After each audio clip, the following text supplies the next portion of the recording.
Hello friends, आप सबका pharma zenith में फिर से एक बार स्वागत है। दोस्तों, आज के सेशन में हम पार्ट 4 देखने जाने वाले हैं सोल्युबिलिटी चैप्टर का। आज का टाइटल है diffusion principles in biological systems. Myself Sandeep Ambore.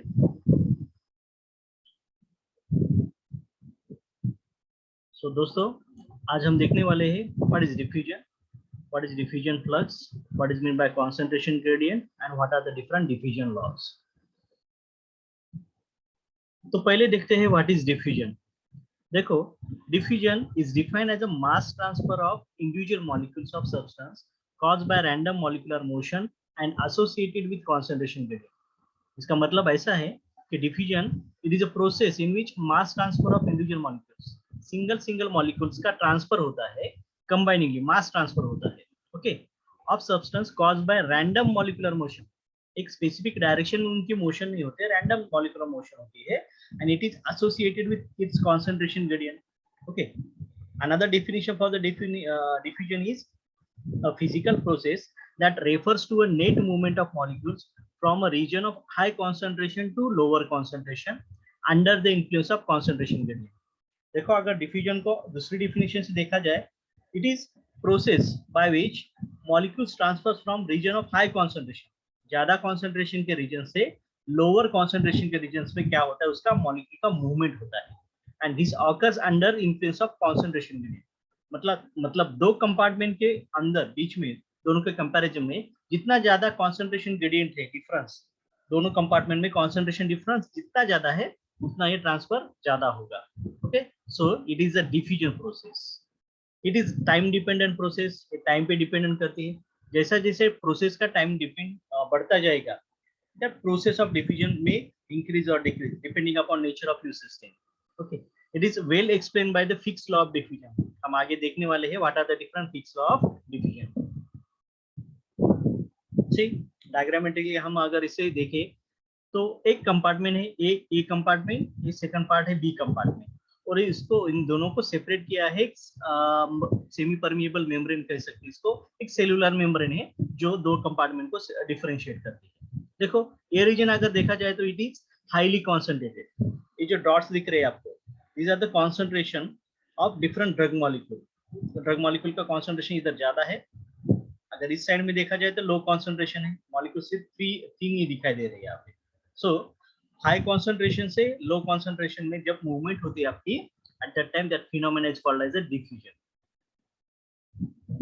और अच्छे से समझने के लिए सी, टाइम डिपेंडेंट, जैसे जैसे टाइम बढ़ता जाएगा, इनिशियली ए कंपार्टमेंट और ये सेकंड पार्ट था B compartment, which is separated by this membrane. जो पिंक कलर की लाइन दिख रही है, इट इज मेम्ब्रेन. ये मेम्ब्रेन क्या कर रही है, दो इस सिस्टम को दो कंपार्टमेंट में डिस्टिंग्विश कर रही है. ओके, इमेजिन करें ये पार्ट है अपना इंटेस्टाइन का, बॉडी में इंटेस्टाइन का ये पार्ट है, और ये है सर्कुलेटरी सिस्टम की ब्लड वेसल है. ओके, इनिशियली आप जो भी टैबलेट लोगे तो क्या होगा, उसका कॉन्सेंट्रेशन इंटेस्टाइन में ज्यादा होगा, एंड जब वो ब्रेक डाउन हो जाएगी, डिसोसिएट हो जाएगी, ultimately concentration of drug in this particular region will be more. ये इस एरिया में क्या होता, इसका कॉन्सेंट्रेशन बढ़ जाएगा, यानी कॉन्सेंट्रेशन ज्यादा होने की वजह से there will be formation of concentration gradient. दो कंपार्टमेंट में कॉन्सेंट्रेशन का डिफरेंस आएगा, तो थोड़े थोड़े मॉलिक्यूल्स क्या हो जाएंगे, इस कंपार्टमेंट से सेकंड कंपार्टमेंट में मूव होते जाएंगे, एंड दिस फिनोमेना को हम अल्टीमेटली डिफ्यूजन बोलते हैं. और कब तक मूव होते जाएंगे, जब तक दोनों कंपार्टमेंट में इक्विलिब्रियम अचीवमेंट नहीं होते. मतलब देखो, इनिशियली क्या था, इस ए कंपार्टमेंट में नियर अबाउट 15 मॉलिक्यूल्स से सोल्यूट के ड्रग मॉलिक्यूल की 15 थी, और इस सेकंड कंपार्टमेंट में only 3 molecules were present. But when we see after specified period of time, what happens? There is equal distribution of solute molecule. कुछ time के बाद जो भी मॉलिक्यूल ड्रग मॉलिक्यूल थे, अल्टीमेटली क्या होता है, कंटिन्यूअस इक्विलिब्रियम मेंटेन करने की कोशिश की जाती है with the help of diffusion. Now हम देखते हैं what is need of diffusion. See, this diffusion helps to understand, हमें समझने के लिए मदद करता है क्या, diffusion release of drug from pharmaceutical dosage form. जो भी हमारा फार्मास्यूटिकल डोसेज फॉर्म है, either it may be tablet, capsule, any kind of cream, lotion, whatever it may be, जो भी हो, उससे ड्रग कैसे रिलीज होगी, ये हमें कैसे पता चलती है, with the help of diffusion. Okay, it is also helpful to understand ultrafiltration, microfiltration, dialysis and hemodialysis. ये अलग अलग मेथड से by which we can distinguish our drug molecule from one compartment to another compartment. Okay, then permission and distribution of drug in living tissues, मतलब living tissue body में एक tissue से एक compartment से दूसरे ऑर्गन में, एक ऑर्गन से दूसरे ऑर्गन में, या फिर ब्लड वेसल से किसी स्पेसिफिक टिश्यूज में कैसे परमिशन होता है ड्रग का और डिस्ट्रीब्यूशन कैसे होता है, क्या हमें डिफ्यूजन प्रिंसिपल से अंडरस्टैंड होता है. Estimation of molecular weight of the polymer, इसके लिए भी यूज होगा. Prediction of absorption and elimination of drug. Okay, so ultimately diffusion is help to understand all these five parameters. Now we will see different types of diffusion. हम अब diffusion के types देखेंगे. First है passive diffusion. See, net movement of material from an area of high concentration to lower concentration area. Passive diffusion में क्या होता है? Ultimately, maximum amount of material moves from area of high concentration to lower concentration area. ये movement कब तक होती रहेगी? जब तक इक्विलिब्रियम अटेन नहीं होता. The difference between high and low concentration area is called as concentration gradient. मतलब दो कंपार्टमेंट में जितना ज्यादा डिफरेंस है, और जो भी डिफरेंस है, उसे हम क्या कहते हैं? कॉन्सेंट्रेशन ग्रेडियंट बुलाते हैं. Okay, see this diffusion will continue until the gradient has been eliminated और इक्विलिब्रियम इज अटेन्ड. अभी जो हमें ऊपर बोला था कि डिफ्यूजन कब तक चलेगा? जब तक जो भी कॉन्सेंट्रेशन ग्रेडियंट रिमूव हो जाता नहीं है या फिर इक्विलिब्रियम नहीं अटेन हो जाता, तब तक डिफ्यूजन चलता ही रहेगा. डायग्रामेटिकली हम इसके टाइप देखेंगे डिफ्यूजन के. पहला था सिंपल डिफ्यूजन. सिंपल डिफ्यूजन में क्या होता है? हाई कॉन्सेंट्रेशन से लो कॉन्सेंट्रेशन में आपके मॉलिक्यूल्स कंटिन्यूअसली मूव होते जाएंगे. और क्या होता है? ये मॉलिक्यूल्स यहाँ पे फिक्स नहीं रहेगी, कंटिन्यूअसली मूव होते जाएंगे. दैट्स व्हाई फिर से यहाँ पे कम कॉन्सेंट्रेशन दिखेगा, ये मॉलिक्यूल फिर से यहाँ पे मूव होते जाएंगे जब तक पूरे मॉलिक्यूल इधर नहीं आते. Okay, then passive transport is again classified into two types, that is simple one and second one facilitated. Simple में क्या होता है? मॉलिक्यूल्स मेम्ब्रेन, जो भी आपकी सेल मेम्ब्रेन है, सेल मेम्ब्रेन से इजीली पास ऑन हो जाते हैं. लेकिन when we discuss about this facilitated diffusion, उस टाइम हमें एक स्पेसिफिक प्रोटीन मिलता है. सेल मेम्ब्रेन के अंदर एक प्रोटीन्स रहते हैं that enables transfer of your solute from one compartment to another compartment. एक स्पेसिफिक अरेंजमेंट होती है, कैरियर सिस्टम जैसी. मतलब अगर किसी नदी से इस साइड से उस साइड जाना हो तो हमें क्या लगती है? बोट लगती है. उसी हिसाब से ट्रांसपोर्टेशन सिस्टम यहाँ पे काम करती है. Okay, so passive transport and second is active transport. This passive transport is again classified into simple diffusion, which does not require any kind of transportation system. But अगर हम फैसिलिटेटेड डिफ्यूजन देखें तो वहां पे एक ट्रांसपोर्टेड सिस्टम लगती है. ये जो ब्लू कलर का दिख रहा है आपको, it is transported system, protein से बनी होती है. दैट एनेबल्स, वो क्या करती है? मदद करती है मॉलिक्यूल्स को एक हायर कॉन्सेंट्रेटेड रीजन से लोअर कॉन्सेंट्रेटेड रीजन में मूव करने के लिए. That is passive transport. यहाँ पे एनर्जी यूटिलाइज नहीं होती. That's why it is called the passive transport mechanism. अगर हम सेकंड क्लास देखें और सेकंड टाइप देखें, that is active transport mechanism. In this process what happens? You have to move molecules from higher or lower concentrated region, one compartment से another compartment movement करना है. अगर वहां पे ATP यूटिलाइज होता है, that is adenosine triphosphate. ATP energy molecule रहता है. अगर उसे यूज करके हम मॉलिक्यूल्स को एक कंपार्टमेंट से दूसरे कंपार्टमेंट मूव करते हैं, that transportation is called as a active transportation. तो समझ में आया? Passive transportation and active transportation. Facilitated को डिटेल में देखेंगे. It is movement of molecules across the cell membrane via special transport proteins. हमने जो ब्लू कलर की लाइन देखी थी, वो क्या है? स्पेशल ट्रांसपोर्ट प्रोटीन्स रहते that embedded within the cellular membrane. जो सेल्यूलर मेम्ब्रेन के अंदर एम्बेडेड होते हैं, वहां पे देखिए. एक्टिव डिफ्यूजन देखा जाए, it is movement of molecules across the membrane from lower concentration to higher concentration against concentration gradient. See, active diffusion में क्या होता है? उल्टा होता है. लोअर कॉन्सेंट्रेशन से हायर कॉन्सेंट्रेशन मूवमेंट होते हैं. लेकिन ये जो मूवमेंट होती है, उस time we require certain amount of energy, ATP लगता है वहां पे. And this process occurs against concentration gradient.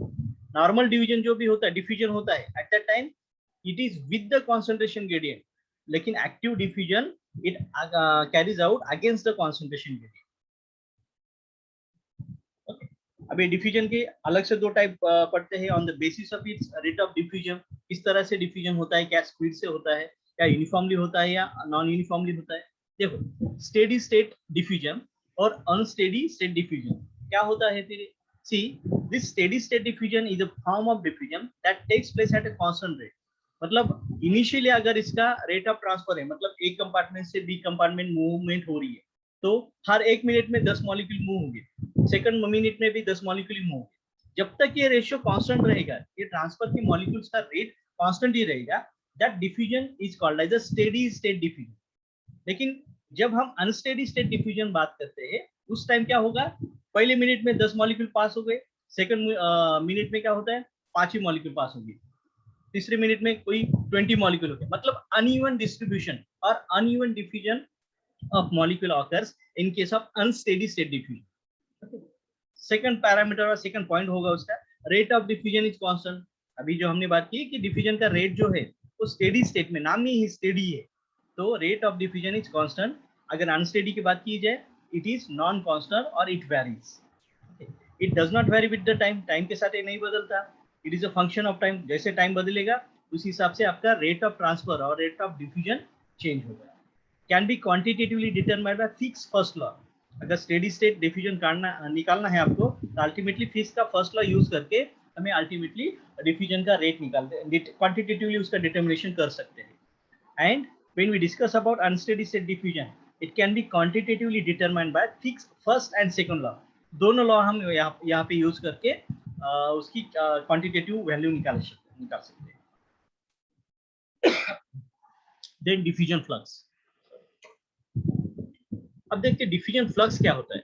C how many atoms moving at how much time in how much area is called as a flux. Flux का मतलब है कितने molecules कितने time में कितने एरिया से पास हो सकते हैं, उस फिनोमेना का क्या कहते हैं, हम फ्लक्स कहते हैं। और डिफ्यूजन फ्लक्स की मीनिंग है it is amount of matter flowing through a unit area in unit time. एक यूनिट एरिया में, मतलब 1 सेंटीमीटर से 1 सेकंड के अंदर कितने मॉलिक्यूल्स पास हो गए, that is diffusion flux, which is represented by capital J. It is denoted by J.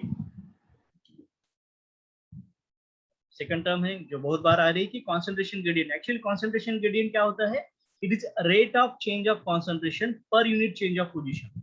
मतलब जैसी जगह बदलती है, जैसी आपकी मेम्ब्रेन की जो कि लोकेशन है बदलती जाती है, दो कंपार्टमेंट का जो भी डिफरेंस है, एक में 10 है दूसरे में 5 है, मतलब डिफरेंस दोनों में कितना है, 5 मॉलिक्यूल्स का है।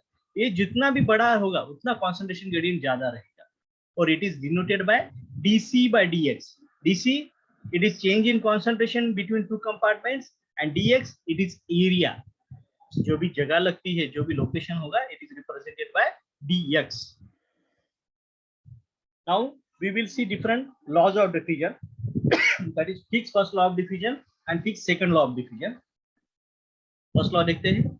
see this law describes the rate at which diffusion occurs।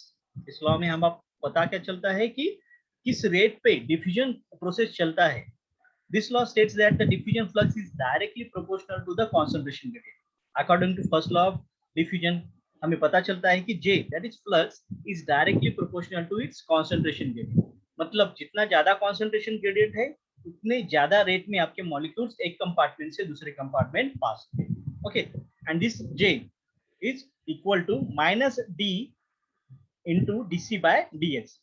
यहाँ पे J मतलब फ्लक्स है, dc by dx it is concentration gradient, and this capital D it represents diffusion coefficient और diffusivity। एक कांस्टेंट वैल्यू रहती है हर एक सिस्टम के लिए। सी अब इस इक्वेशन में आपको नेगेटिव दिखाई देता होगा। This negative sign indicates that flow occurs from higher concentration to lower concentration. ये क्या नेगेटिव किस लिए सिंबल दिया गया है यहाँ पे, to indicate that the flow occurs from higher concentration to lower concentration। मतलब ज्यादा सोल्यूट कॉन्सेंट्रेशन जिस कंपार्टमेंट से वहां से कम कॉन्सेंट्रेशन में मूव हो रहा है, तो वहां से नेगेटिव नेगेटिव बढ़ता जाएगा। That's why it is negative sign. The flux is independent of time. J अगर देखा जाए तो it is independent of time. Diffusion आपका टाइम डिपेंडेंट है, लेकिन फ्लक्स देखा जाए तो it is independent of time. अब देखते हैं Fick's second law of diffusion.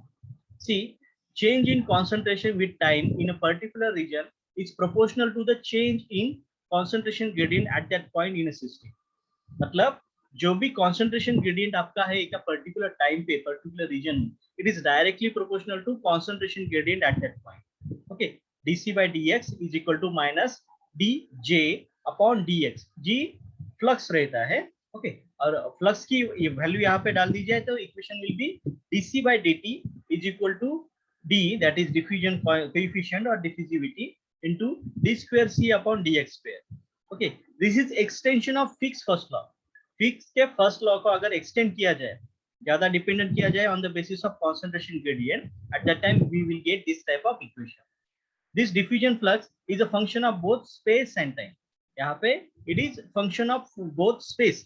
Time जगह भी लगती है उसको, जगह पे dependent रहेगा, at the same time it will be dependent upon time also. So thank you very much. अगर आपको ये वीडियो अच्छा लगा है, please like share and subscribe pharma.